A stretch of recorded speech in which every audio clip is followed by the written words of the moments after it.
Do people still love big fighting robots? Let's find out on Super Dynamic Bros.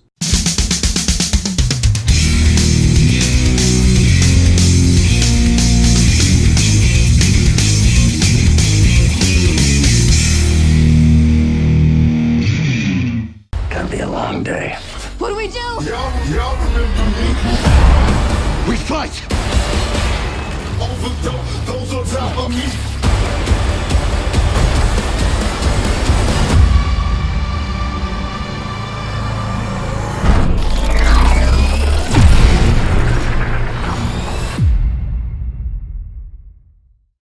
Hey guys, welcome back to Super Dynamic Bros. I am Michael Sarabona. I'm Isaiah Amato. Today we're going to be reviewing Pacific Rim Uprising.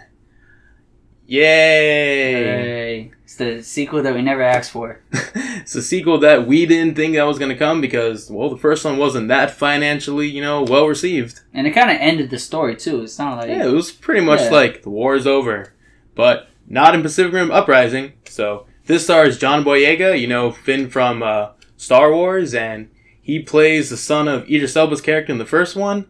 He is recruited to start recruit a teacher for new pilots for the Jaegers. It's 10 years later. There hasn't been any breaches, any wars, or nothing yet. It's been nice and peaceful. Yeah, but we're still making these Jaegers for some reason. Emergency backup plans. Yeah, and then some things happen, and now we got more monsters. And John Boyega's got to fight them with a whole new squad of young kids. And Isaiah, I gotta say, I did not like this movie. I came in with very super low expectations for this movie. I was like, alright, this is probably going to be Transformers level. Well, I was hoping that it would not be. I mean, it's definitely not Transformers. I wasn't hoping. I was just, I had a mindset set in stone. This is probably going to be another Transformers type movie.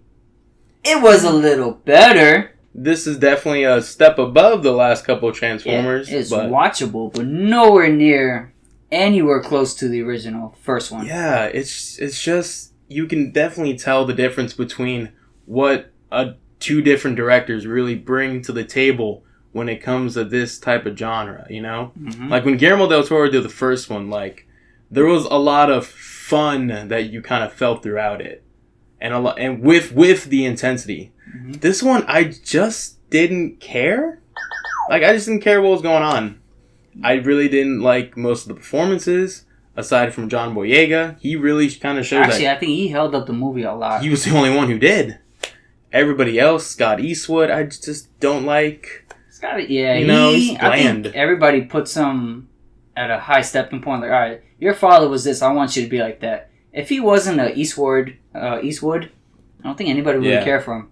Yeah, it's just, I felt like everyone, I felt like majority of the actors in this movie, and especially the kids that they have in it, they have a bunch of kids and stuff that are training to be Jaegers, and I didn't care about any of them. But I felt like everyone was just reading off cue cards. Mm-hmm. That's how bad the dialogue was in this movie. They were just eating the script? Yeah, they were like, oh, and this happens. Okay, say this line. Yeah, and then they did bring back a few characters. 3. You could say 4. No, 3. Brought back 3 characters. 3. Yeah, 3. Yeah, so they brought back 3 characters. One of them, I think they gave him way too big of a role. No, the Charlie Day character. I think they gave him They ruined his character. I hated what they did with his character. I like the idea of his character, but I just thought they gave him way too much. I don't know how to say it. Room to breathe and stuff in this movie. And it's alright, he's not that great of an actor, so we'll just cut back. Yeah, he's more of a comedy guy. Exactly. Yeah. Now you're having him do more than what he did in the first one. It's it don't feel right. I'm sorry. No, because in the first one, he's the comedic relief throughout the movie. Yeah. In this one, I'm not going to spoil anything, but they do something with his character, and it was definitely the wrong move, because it felt really off. Yeah. And there's a couple of things even they joked about in the movie that it was just way off. Alright, let's stop doing this because you suck at this. Yeah, I'm sorry. The humor doesn't really work well in this movie. It really doesn't. If some positives about this movie, the action scenes are at least cool to look at.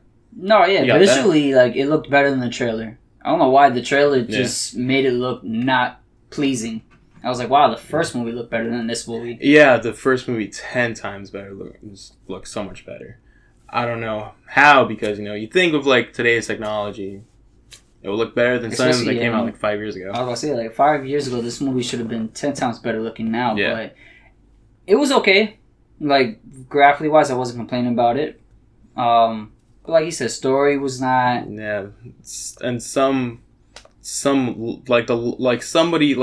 threw the logic, like, out the window in most scenes. Like, there's something that happens in a battle that I almost wanted to, like, I'm done. I wanted to walk out. Yeah. No, but even then, too, like, there was a good plot twist, at least. A good twist in the story. It's like, wow, I didn't expect this. There was something that, like, okay, this is interesting. Mm-hmm. And then it just kind of derails from there. I feel like if it was me and I had John Boyega doing it, I would have been like, all right, you kind of look like Edris. You sound like Edris. Let's just make a prequel. How did you get started in this? Or the first war? Yeah. Well, I mean, I was all fine with them, like, of him being the son, it being a sequel and stuff. Mm-hmm. Just because, like, all right, if it's a prequel, then we already kind of know where the story goes. That's my problem with most prequels. I'm like, okay, I already know how this really ends up. Well, obviously, there's no stakes or risk. Like, I hope he doesn't die at the end, because he doesn't die at the end. But at least it gives us more in-depth of the story of, like, the whole world of it. Other than you making up some weird type sequel just to make a sequel. And then now it's like, okay, now we could probably make a third movie now, because they kind of lead into this one. They pulled something off in the end that reminded me of how the Independence Day 2 ended. And that's not getting a third one, so no, I don't know if this is going to get that one either.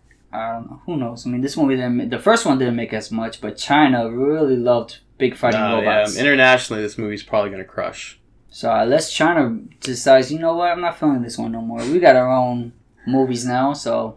I don't know, man. China loves big fighting robots. And that's how Transformers still kept getting made. Except for that last Transformers. And thank God that franchise is ending. Well, guys, unfortunately, I'm going to be rating this as a disappointment. I was disappointed. At our rating system, because I wasn't having high hopes for it, which I came in that movie thinking it was going to be not good, I thought it was decent. I came in looking for a big fighting action movie, and that's exactly what I got. It's a big fighting robot fighting popcorn movie. I wanted to walk into this and at least have fun with those. But in the end of the day, like, the performances, the script, just the plot, plot details and stuff, like, it just kept bringing me down. Like, the more and more the movie kept going on, like, I'm just not even having fun with this anymore. Like, the final battle scene would have been so much more better if I at least felt like anything for any of these characters. The only person I felt something for was John Boyega. Just because it's John Boyega, that's about it. Like, his character starts off in one place, and then goes to another really fast without any really, like, depth or explanation behind it. Yeah, they kind of really don't explain at first, like, why are you acting like this, or what happened. Then they give you hints and clues throughout the movie, so, like, now you had to piece it together in your head. It's like, you know what? Okay, I can kind of see why you're acting like this. I still don't know exactly why, but okay. Yeah, there was no real character development with anybody. And stop making Scott Eastwood a thing. I'm sorry, you're not your father. That's pretty mean. I think that's probably it. I mean, you could do TV shows. There you go. Yeah, like a CW show. Like a Westworld. Oh, I like Westworld. I like Westworld. You could be season 3 Westworld. Scott Eastwood for Westworld. That's fine. Oh, guys. Thank y'all for joining us today on Super Dynamic Bros. And please remember to subscribe. Hang up.